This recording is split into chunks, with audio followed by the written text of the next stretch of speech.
Hello folks, welcome to the Vinson Voice, a weekly program where we tell you what's happening in the Department of Veterans Affairs and at the Carl Vinson VA Medical Center here in beautiful Dublin, Lawrence County, Georgia. I'm your host, Dr. Frank Jordan, and today we got a good friend of mine, was Officer Lewis Baxter, but now, as of today, is Corporal Lewis Baxter. So Lewis, welcome to the show. Thank you. Now Lewis has been here since 2018, I think you said, Lewis? I did, All right. yes sir.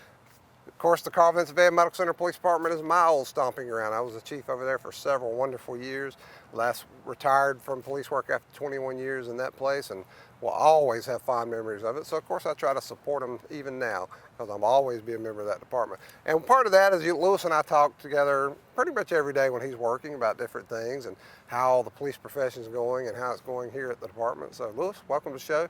Now, when I was in the police department, we were doing a lot of logistical stuff, building up our structure, equipment, that kind of stuff. I think you guys are set there, but now you're adding a lot of people, aren't you? We sure are. I'm proud to say that we're looking at, if I can get into some details, sure. we're looking at, it's not set in stone, like it's not there yet, but we're looking at 3 lieutenants coming on board. Yeah, that was one of my goals when I was over there. I wanted those lieutenants in there. So we're looking at a pretty good structure. We've got a pretty good blueprint in place, and we've got a great team. So it's coming together. Yeah. So when I was in the police department as chief, my captain was now Chief Rod McNeil, and Chief McNeil. Matter of fact, we just talked a few minutes ago. Chief McNeil's done a lot of good work over there, expanding. He's worked on some of the goals that I had when I was there, and he's gone off. Of course, got his own vision and done some really good stuff over there. So he's added. Of course, you got detectives. He's finally got that dream we had of having a 24-hour-a-day dispatch center. That's right. Vehicles, you name it. He's done a lot of good work over there, and he's smart enough to promote people like you. So so tell us what you're going to be doing as a corporal as opposed to being an officer. Well, hopefully I'll be doing the same things that I was already doing. Once a cop, always. All cops, right. Chief or not, you got to do those things. That's right. The biggest things I can see for me is training the new guys, helping build the culture. It's veteran-centered policing. That's kind of things I want to focus on. The things I want to look at when we're doing our job. Sometimes when we come to a situation or something that we've got to help, people forget that we are police officers, but we also have that VA mission. That's right. And of course, I was at the Dublin Police Department for 13 years, and when I got here, I told the guys, hey, you do everything here we did there. It's just a bigger challenge because your focus is to get health care to the veterans. You're not, putting somebody in jail running a ticket. That's not the idea. Those are tools we definitely have to use sometimes, and we do. But it's really getting health care to the veteran. That can be a challenge because some of our veterans, they come back to us with issues that they're not always on their best behavior. We got PTSD, post-traumatic stress disorder. Of course, we have a lot of people know about the suicide issues among our veteran population today, and we are absolutely determined to fix. And I know you guys get involved with a lot of that. So kind of tell me about what you guys do to focus on getting that veteran the health care they need. So first, as a police officer, we have the police-minded responsibilities in terms of making sure that they're safe, the people around them are safe, that no serious laws are broken. We have those things we do have to address. But once we can start talking to this individual, we start using our customer service, our verbal de-escalation skills. Once we can kind of get in there, for us, and I feel like some of the guys would feel the same way, it's almost self-explanatory. A lot of times when you're talking to a veteran and they have an issue, if you focus on that issue, a lot of times it gives you the solution. And so for us, when we'll have veterans who are dealing with something and they don't know how to deal with it. So and one of the things that I want to plug is we're veteran centric ourselves. That's right. We're majority of us are veterans. You and I are both Navy. That's right. That's right. Everybody couldn't be in the Navy. I tell people that all the time. Yes, sir. Some people had to go in the other services. You couldn't be in the Navy. Everybody couldn't be in the Navy. That's okay. We'll forgive them anyway. That's right. But the main thing that for me, when we're talking about how we serve our veterans, is the most amount of service with the least amount of restriction. Right. And so that's the kind of the mindset. If that's because I used to tell our police officers in the department, I said, imagine you got a veteran, homeless veteran, say, coming through those front gates looking for health care. We can't have them running a gauntlet of minor offenses to try to get to that health care. It's not a game. Our focus is always got to be health care. And if we have to deal with legal issues along the way, we'll do that. But the primary focus is getting the health care they need, right? Yes, sir. That's right. Absolutely. You guys do an outstanding job with that. I see you on patrol all the time. So what do you think are your biggest challenges being a VA police officer? Well, and that actually kind of depends on your background when you come in. When we get new guys, one of the things we like to work on is we'll get guys that come in and they'll have a vast amount of policing experience, right. And it's incredible, and we tap into that. That's important. But there's a transition. There's a transition. That's it. And one of the things we kind of educate ourselves and each other on is what worked here doesn't work here. That's right. Right. So that's a big challenge in terms of having our guys ready to do what they do. Right. I think we're handling that well. Oh yeah, I think you are too. I was kind of privileged, I guess, because having come from the city of Dublin Police Department and the challenges there, and then being able to compare it to here, I used to tell our folks, hey, if you can do it well here, there's nowhere that's got a challenge for you, because it's a real challenge here. But I also said, as proud as I am of my Dublin Police Department days and all the good folks I worked with there, I kind of wish I had known some of the things there I knew here, because it could have made some situations a little easier to deal with. And so the focus, in my opinion, the way we do our police program here, really the focus is the way all uniformed cops should do it. It's a customer-centric, public service type function, and that's what you guys do, right? Well, and I was just going to say that's definitely what is impressed upon us. Right. We're trained regularly. We talk about this. We have these conversations. We literally meet daily at times just for these kinds of things. We just had an all-officer meeting. These are the kinds of things that we talk about, right. Train about. We ask questions, encourage to train. Earlier we were talking about what I do as a corporal. Mm-hmm. One of the things that I think most of our team looks at is we want to be experts at what we do. Sure, and so, that's right. Because people expect you to be experts. That's right. Well, whether you are or not, they expect it. Yeah, well, it's one of the things I learned coming, to this department and in this general career. Sometimes people will call you because they don't know who to call. That's exactly right, and that's a sacred trust.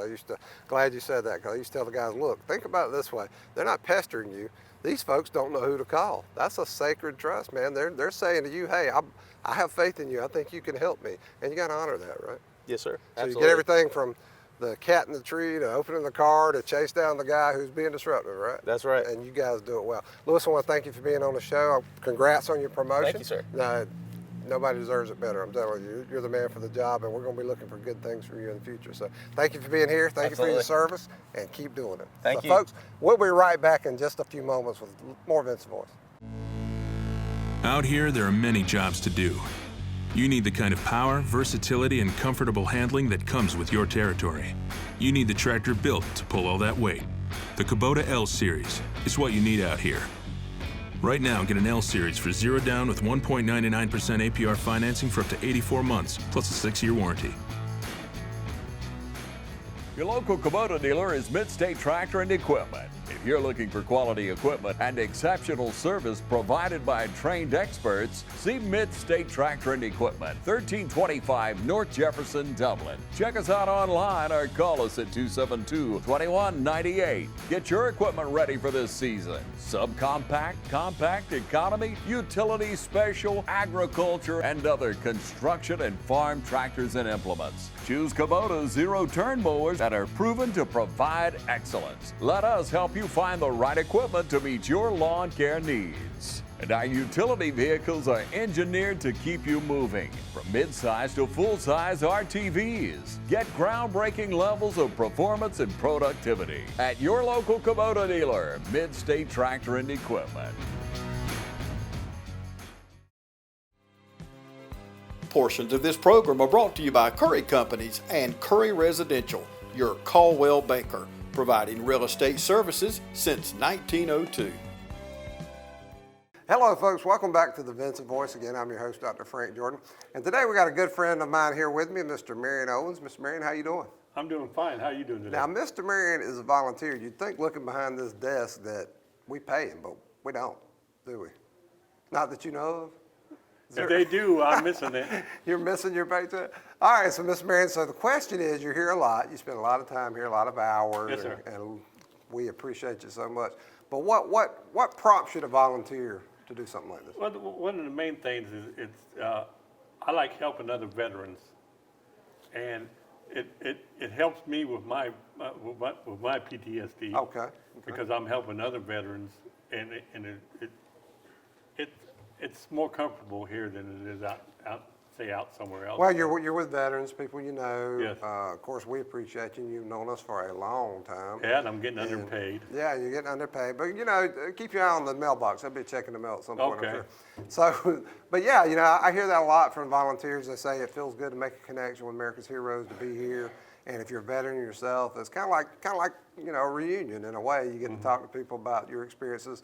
I know you and I have talked about a lot of stuff. I was in Bangkok a couple years ago, and you had been in Bangkok before and had some interesting experiences there. So Yeah. So what do you do here when you're volunteering here at the Medical Center? Basically, what I do is I greet the people that are coming in, and we help them to get where they're going. That's right. And Which just happened a few minutes ago before Yeah, we started. just have, yeah. We all people come in, we'll escort them where they need to go, take them. That's right. And we'll help them out as much as we can. That's right. And I tell people you cannot underestimate that function. No. There's a reason Walmart started door greeters years ago. But the reason is that when you show up, especially a place like this, and maybe you've never been here before, maybe you're a little timid about the system, you don't know how to negotiate this system here. And then you meet a friendly face like you and the rest of the guys, and hey, now I know where to go. Somebody's going to help me get there, get me started. So it kind of gives you a feeling of accomplishment, doesn't it? Right. Yeah. It really does. And there's a great bond between Right. the staff here and the veterans. That's right. I mean, it's really hard to beat. Yeah. Because everywhere you go in this hospital, someone's saying, hey, the staff will stop and say, hey, you need some help? That's right. Yeah. And that's not accidental. We've trained folks over the years Yeah. into that. I used to teach customer service here, and one of the things I would tell them is, hey, it starts with that smile. It starts with that congenial attitude and getting people off on. It's a relationship you're starting with our veterans and their families. And I think it helps the person when they come in frustrated and you're a kind face to them. That's right. And you That's talk right. to them, and it kind of smooths them down a little That's bit, right. so you can get what they need and send them where Yeah, I they used to need go. say damp it, don't amp it, which just means when you got a person who's having a customer service situation, and the worst thing you can do is try to argue with them or not appear sympathetic or empathic and help them out. So you don't want to amp it, you want to damp it, and that gets them back down to that level, and that's what you're talking about, right? Right. And here at the front desk at Building 1, this is the administration building. Y'all get a lot of that, don't you? Oh, we do.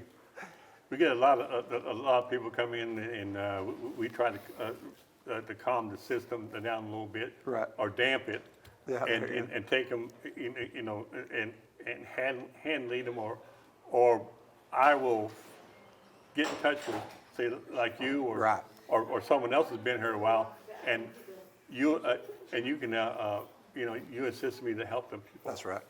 That's right. And I tell people every situation is recoverable. I don't care what anybody tells you, I don't care how bad it looks. You can get, and having been a cop, the example I used to use for my police officer, I say, let me ask you something. Imagine if you had to shoot somebody. What would be the very first thing you would do after you shot somebody? And it never failed. Hey, I'm going to go check their vital signs, see what I can do to save their life. I say, even though you just shot them, that's right, because the focus is always on caring for that stakeholder, no matter how extreme a situation. And that's what we do here. We can always get it back if we choose to do that. And you guys do a great job with that. And I can't tell you how much we appreciate it. How many volunteer hours do you have now, do you know? Over 2,000, I Oh, believe. wow, all right.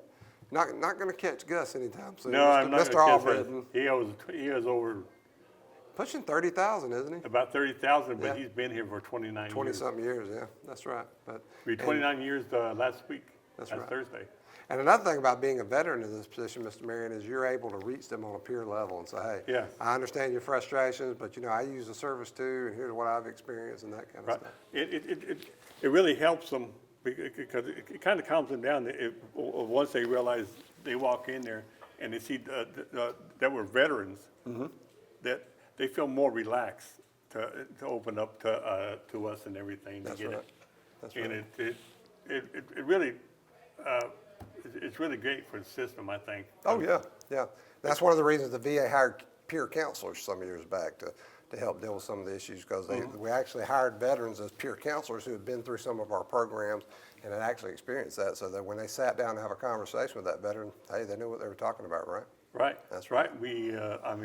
It really helps the family members that come in and looking for someone or they need assistance, we can take them and it really helps them out because a lot of people have come back and said, oh, hey, thanks a lot for helping us out and stuff like that. That's right. I got a letter yesterday from some of our nursing team that the folks were saying how, unfortunately, their veteran had passed away recently, but they were saying how wonderful it was that his last days he was cared for and appreciated. And yeah, it's nice to get those kinds of letters. Yes, it is. So, Mr. Marion, I can't tell you how much we appreciate you volunteering here, and we know you're going to be here another 20, 30 years. So, Yeah, why so not? We'll be here. Why not? We'll be around. All right, so why thank not? you for what you do. Well, thank and you, keep sir. up the good work. Folks, we'll be right back with some more Vinson Voice. Hi, I'm Jeff Cannon, President of Citizens Bank of Lawrence County. If you're presently a customer of ours, we'd like to take this opportunity to thank you for allowing us to be your bank. We appreciate the confidence you have placed in us and enjoy providing you with the most up-to-date banking products and services to satisfy your needs. If you're not a current customer, we would like to invite you to stop by and let us show you true community banking at its best. We concentrate on our local community, doing our part to make Dublin and Lawrence County a better place to live, work, play, and retire. We recently introduced 2 new products, eStatements and Access Now, our mobile banking app. Both of these products will help to make banking with us more convenient and will also help to provide you with a safer and more secure banking experience. So for all your banking needs, just give us a call or stop by and let us show you personal banking at its best. Citizens Bank of Lawrence County, member FDIC, and an equal housing lender. If you're in the market for affordable transportation, come on in to Dublin Auto Sales. Getting to work, school, or around town every day requires dependable transportation, and that's what you'll find at Dublin Auto Sales. Offering in-house financing too, so credit is never an issue. See Wayne Kemp or any of his friendly staff. Bill Topping, Alan Fields, TJ DeRochi. Look for Dublin Auto Sales at 1705 Telfair Street and 406 North Jefferson. And also at 511 North Jefferson, where you'll find a great deal. Dublin Auto Sales, affordable transportation you can count on. Folks, welcome back to the Vinson Voice. Again, I'm Dr. Frank Jordan, your host. Now, here we are today. By the way, this is my boss, so everybody, I hope to see me. So, this is my boss, Dr. Pam Jackson. She's our Interim Associate Director for Patient Care Services. That's a mouthful, but it's what we used to call Chief Nurse, right, Doc? That's right. That's right. That's right. So, Dr. Jackson is ordinarily our Head of Education here at Carl Vinson, which is job enough itself, I can promise you. But so when our Associate Director for Patient Care left, Dr. Jackson was good enough to step in and say, hey, I'll help you out for a little while. Yes, you are. So, and it's a big job because we've got, what, about 800 folks now? 772. Yeah. Now, when I got here, now, the interesting point, when I got here back in 2003, we only had 742 employees altogether. And now we got more than that in nursing and our related services like chaplaincy, recreation, and those folks, respiratory. So Doc, how's it going so far? It's going well. I see a desk full of some. Yes, always, got some stuff always there. something. But things are going well. We just started a new physical year, October 1st. So with new physical years comes new strategic direction and priorities, and so. You know, we're focusing on employee engagement. We're focusing on outreach. You know, with our new Mission Act that went into effect on June 6th, we've got a lot of changes there. So we want to make sure that our veterans know what services they have and those changes. So that's really big. We're really big into, we want to connect with the community. We want to, as it relates to education, we want to make sure that our students know the opportunities that are here. We want to start early, bringing them into the healthcare system. So we're working on some projects with some community partners with Dublin High School and Middle School, and so we're really looking forward to tomorrow's Dublin because we're the largest employer in Lawrence County. So it's important that we bring those younger people in so they can be our Dublin of tomorrow. Right. So we're really focusing on those school partnerships. Yeah, and I don't want to get off on education too much but I would be remiss if we didn't have a discussion because recently we had our first RN transition to practice program graduation, which was fantastic. And I can't tell you how wonderful that program was and the response we got from the students because they got their education, now they're coming to work for us, and we had a whole program set up for them to take them by the hand and get them oriented to the VA, and it worked out really nicely. That's good. And that was one of your innovations. It was. It's a national program, but we did not have it here locally. Right. So we just brought that program into being, and that was our first cohort and our first 2 students that transitioned into that, because VA nursing is different from the private sector. That's So right. there needs to be that piece where they're able to be acclimated to the VA That's way. right. That's And right. so that program was very successful, and we're getting ready to start our second cohort. That's fantastic. And then we're going to apply for accreditation. And that's a good segue into our succession planning for nurses in general. The average age of a nurse is 54 years old. So most of us are getting ready to head out. So that Yeah, partnership you're not with going anywhere. Yeah, you can say that if you want. with You're not the going medical with Middle Georgia, we're trying to partner Middle with Georgia them State to bring University, the Fairview State Park, we're doing University, some and trying to bring some of those students in, because right. we've got to start recruiting and not right. just recruiting but retaining our nurses so that they're here to take care of us. In the coming right. years. So that's a big push as well. I think, we're going to have to do a whole show on education here, because I'm telling you something, you guys have done some wonderful work up there. Oh, thank you. And I've been here almost 20 years, so I can tell you, Yes. it has been fantastic. Awesome, thank but you. Let's talk about patient care generally. So now when we say, we keep referring to nursing, but we're really talking about a lot of areas, right? We got nursing, we got recreation services, necessity Jones, We got respiratory. our chaplaincy has Chaplaincy, expanded. yes. So, Yeah, and then we have the other piece is social work. Yeah, So social those work. are the services that are under the AWCS. Now, Chaplain Lindsay up in Chaplain Services, he has done some really good work. He is the last doing year or so. some. He just finished up a program, the Warrior to Soulmate, where he had up to 24, 30 nurses. That's 30 participants. That's He talked to them about some programs that were. The couples come in. Yeah, the couples come in. Yeah. Spouse and the veteran talk about some stuff. That's right. And talk about some real life challenges that they're having in marriage and things, and are able to work those out. That was the first time we had a program like that. Next week is Spiritual Week. And they're going to be having some different programs for the veterans and for the staff for spiritual support. And so we're looking forward to all of those that has to bring. I think it's the 21st through the 23rd is when they will be celebrating Spiritual Care Week. Yeah, you guys have done. I'm gonna dip back into education real quick because I don't want to forget. We had, unfortunately, back in the spring, we had a suicide here on this campus. Yes. And to say that hit us hard, unfortunately, it gets in the media and people get preoccupied with some other things. But for us, we render care to veterans, and that hit us very hard. So one of the things we did, you guys in education especially, came up with a suicide prevention simulation training that I'm a trainer. I have a doctorate in education. It's fantastic. It was brief. It was to the point. It was effective. And we think that may be a VA best practice. It has been adopted, not as throughout the VA, but in what we call our VISN, our regional area, it was adopted as a best practice because we were able to train a large amount of people in a short period of time. We trained over 1,400 of our 1,500 and some odd veterans, including those who are in our C-box areas. right. So we were able to train those in over about a 2 to 3 week span.